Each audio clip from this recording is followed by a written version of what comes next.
somebody talks about slavery in Islam, tell him to read Islam properly. Tell him to read Islam properly. Look at the battles of the Prophet ﷺ and ask that criminal who plot against Rasulullah and met Rasulullah with the intention of killing him, and Rasulullah got him at last. If the choice is given to him to be killed or to be enslaved, what do you think he will choose? With no doubt he will choose to be slave. Unless he lives, maybe he might run away. And when he comes to Islam, he will find out that slavery actually doesn't exist in the way people understand.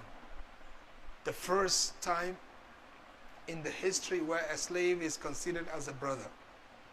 Go and read history and see who are the slaves. Up to date, those slaves who are enslaved by the criminals who are just talking to us, talking against us, but they also have the slaves, you know. We hear from the news, and the news is everywhere. You can hear from them in their own places of worship. They have, subhanallah.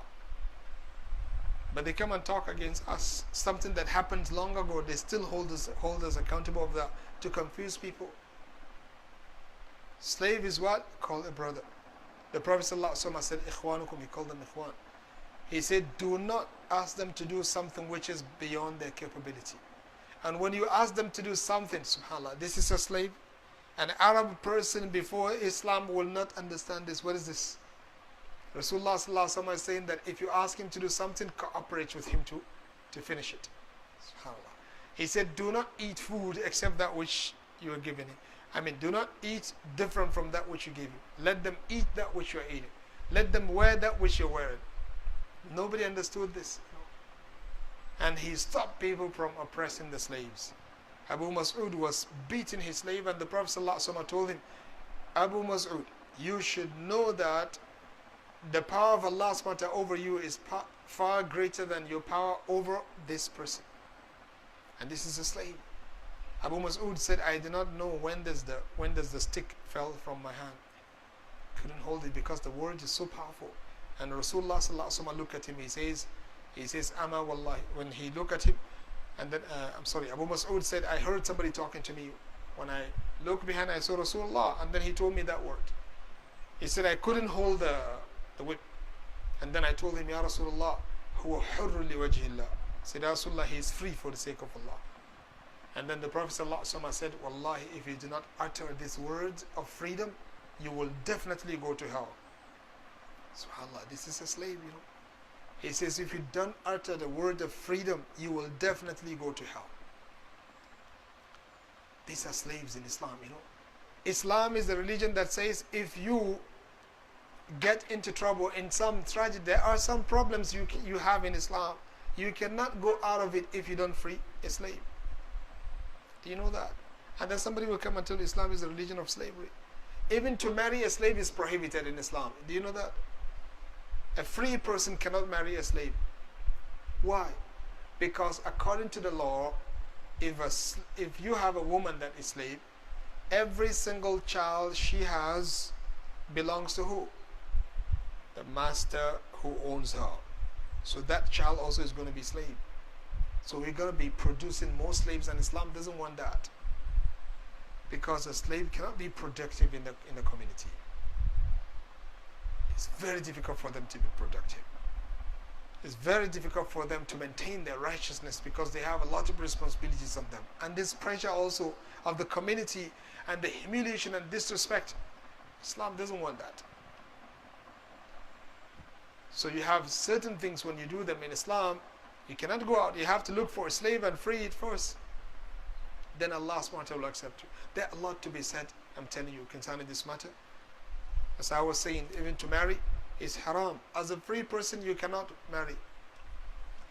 Except if you fulfill two conditions. Number one, you are afraid of zina. Allah said, ذَلِكَ لِمَنْ خَشِيَ الْعَنَةَ مِنْكُمْ. This is only for somebody who is afraid of zina. He knows that if he doesn't go for marriage, he will commit zina. In this case, he can marry even from the slaves. To avoid this.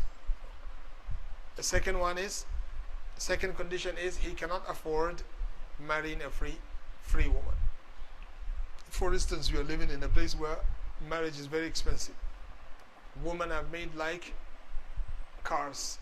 You know, how much you buy the car? Rolls. What's that? something like that. Who cares? Okay. In some places like that, I'm telling you, it's like buying and selling, and this is what people don't understand. Marriage is not transaction, that you buy and sell. You're gonna make that person look at your daughter like a property he bought in the market, and believe it or not, he will not have that much of respect on her, and he will not tolerate. And imagine you make it so little, the mahar.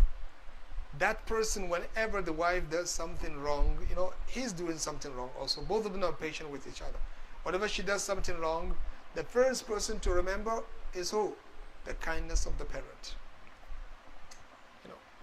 And he will live with her also as what? As a partner, not as a property. So we have to pay attention to this, People are suffering, In some countries it's not easy, You have to provide 200,000, 150,000. I don't know. What is he going to do? And then after a few days, divorce.